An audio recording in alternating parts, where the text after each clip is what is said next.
rise of Tupac Shakur in the summer of 1971 in East Harlem, New York City. A child was born who would one day become a global symbol of rebellion, poetry, and pain. His birth name was Laysane Parrish Crooks, but his mother, Afeni Shakur, soon gave him a new name, Tupac Amaru Shakur. It was not a random choice. Tupac Amaru was the name of an Incan revolutionary who led an uprising against Spanish colonizers. In the 18th century, a man who paid with his life for the freedom of his people. From the very beginning, the child carried a legacy of struggle, resistance, and sacrifice. Afeni Shakur was no ordinary woman. Had been a member of the Black Panther Party, one of the most radical, outspoken political movements in the United States during the 1960s and 70s.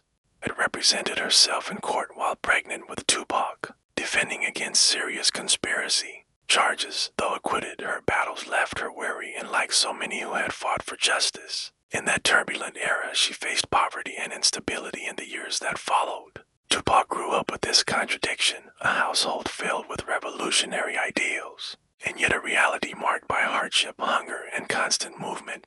As a child, Tupac experienced homelessness and the instability of being shuffled from one city to another, yet inside him there was an extraordinary sensitivity. He read voraciously, wrote poems, and sought refuge in art. His mother encouraged him to think critically, to read about Malcolm X, about Angela Davis, about the struggles of black people across generations. Those lessons gave him a political consciousness far beyond his years. By his teenage years, Tupac's life took a dramatic turn.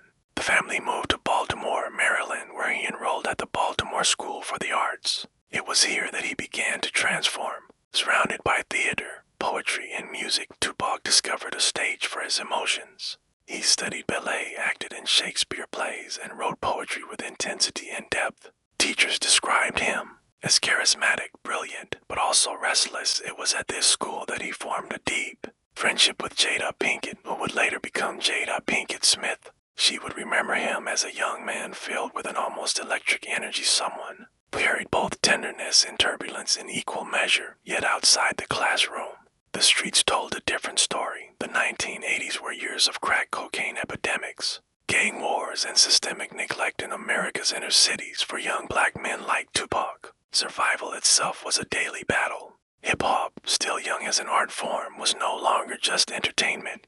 It was a cry for recognition, a megaphone for those whom the system ignored. Tupac listened, absorbed, and began to shape his own voice. His professional career began in 1990 when he joined the hip-hop group Digital Underground as a backup dancer and occasional rapper, known for their humor and funk-inspired style. The group gave Tupac his first taste of the music industry, yet even while touring with them, his lyrics carried a different weight. In 1991, Tupac released his solo debut, Tupacalypse Now *. It was raw, unfiltered, and unapologetic. Songs like Brenda S. Got a Baby * told the tragic story of a 12-year-old girl, abandoned by society, forced into adult responsibilities no child should bear. Another track, Trapped *, painted the picture of young men imprisoned not only by walls but by the oppression of poverty and racism. The album sparked national controversy.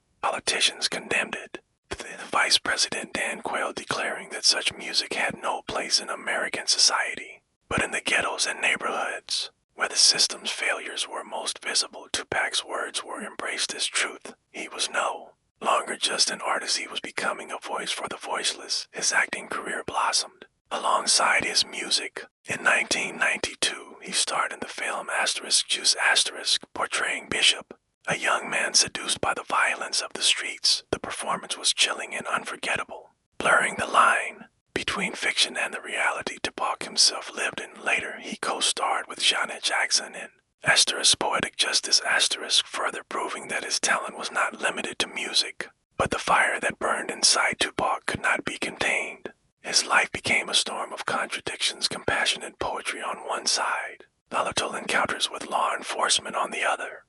He was arrested multiple times for minor altercations, and the media began to paint him as a dangerous figure. Still, his popularity grew. By 1993, he released Strictly for My Niggaz, an album that balanced political messages with songs that would become club anthems. It cemented him as one of the most important voices of the new decade. Yet success came at a heavy price. In 1993, he was charged in a highly publicized sexual assault case. He maintained his innocence, insisting that he had been betrayed by people he trusted.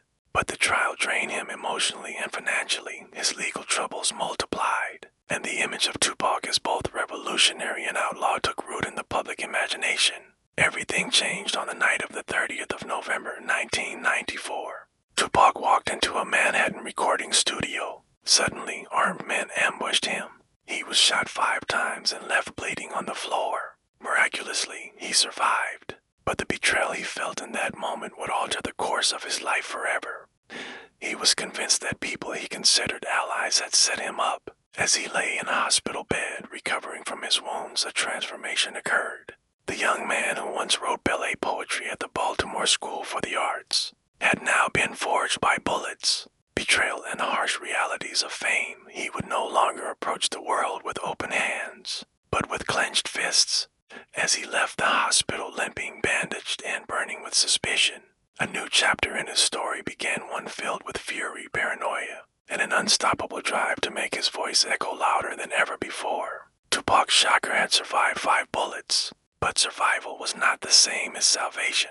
Ahead of him lay alliances that would lift him to unimaginable heights, and rivalries that would pull him toward his downfall. Hospital doors had barely closed behind him when Tupac Shakur became a man at war. It was December of 1994, and survival no longer felt like a gift, it felt like a curse. 5 bullets had entered his body, yet none had silenced his voice. Instead, they carved deeper wounds into his heart. He believed he had been betrayed, set up by people he once trusted. Among them, he suspected associates of the very rap scene he had embraced. The paranoia fused with rage, and his music began to sharpen like a blade. By 1995, Tupac was behind bars, convicted of sexual assault charges he insisted were false. He served time at Clinton Correctional Facility in New York, locked in a cell, isolated, and forced to confront his demons. Yet even there, his presence was impossible to ignore. Letters poured in from fans, from activists, even from celebrities who saw in him not just an artist, but a symbol of resistance. One of those letters came from Marion Suge Knight, the fearsome head of Death Row Records. Suge offered Tupac a deal, freedom in exchange for loyalty. He would post the $1.4 million bail required for Tupac's release if Tupac agreed to join his label. It was a pact sealed with desperation. In October of 1995, Tupac walked out of prison and straight into the arms of Death Row. With Suge Knight at his side, he embraced a new identity, no longer just a poet, but now the general of the West Coast in the fiercest rivalry hip-hop had ever known. The East Coast-West Coast feud was more than music, it was culture, pride, and ego colliding in the mid-1990s. On the East Coast, the notorious B.I.G. Christopher Wallace stood as the voice of Brooklyn, backed by Sean Puffy Combs and Bad Boy Records. On the West Coast, Tupac became the fiery weapon of Death Row, standing alongside Dr. Dre and Snoop Dogg. What began as lyrical competition escalated into violent confrontation fueled by media headlines and street tensions. Tupac wasted no time. In 1996, he released *** All Eyes on Me***, the first double album in hip-hop history. It was an explosion of sound and fury, 27 tracks recorded in only 2 weeks. Songs like *** California Love** and *** How Do You Want It** climbed the charts, making him one of the most commercially successful rappers of all time. Yet beneath the platinum records lay a soul still haunted. Tracks like ** Life Goes On ** and ** Only God Can Judge Me ** revealed the vulnerable Tupac, the man who knew death was circling ever closer. In interviews, he often spoke as if he were running out of time. He believed he would not live past 25. He saw himself as a soldier in a war against injustice, but also against his own self-destructs. The duality of Tupac, the revolutionary and the outlaw, the poet and the warrior, pulled him in opposite directions. Meanwhile, his feud with the notorious B.I.G. reached its peak. Tupac's track ** Hit 'Em Up **, released in June of 1996, was one of the most vicious diss records ever recorded.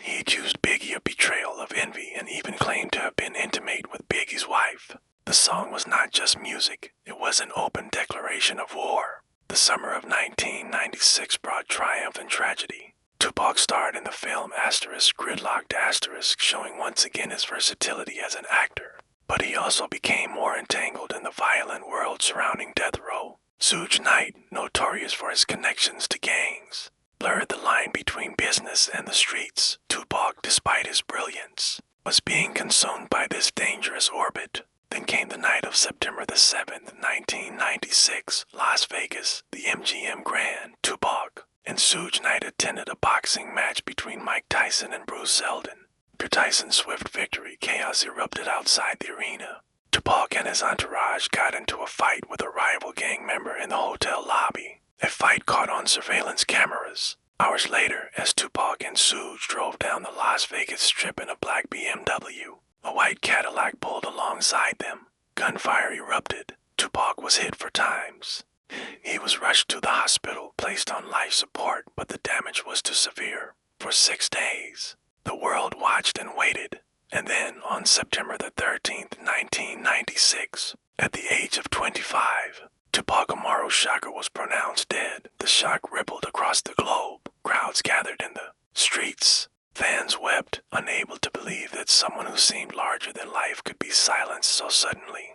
His death was not just the loss of an artist, it was the loss of a generation's voice. Yet the mystery deepened. No one was ever convicted for his murder. Rumors spread of conspiracies, of cover-ups, of Tupac faking his death to escape the chaos. For many, the line between fact and myth blurred, and still, his music lived. Posthumous albums like The Don Killuminati, The 7-Day Theory revealed a darker, prophetic side of Tupac. His words sounded like predictions, his voice echoing from beyond the grave. His image appeared in murals and protests in classrooms. He became a symbol not only of hip-hop but of resilience, of the fight against oppression, of the complexity of being black in America. Decades later, Tupac Shakur remains more than a rapper, within an actor, more than a cultural icon. He is a myth, a martyr, a reminder of how brilliance and pain can coexist within one man. His poetry still speaks, his films still inspire, and his music still shakes the walls of injustice. Tupac Shakur left this world at 25 years old, yet his presence never vanished. Each generation rediscovers him, each movement borrows his fire. Was he a man? Or has he become something greater, an eternal echo of revolution, forever refusing to be silenced?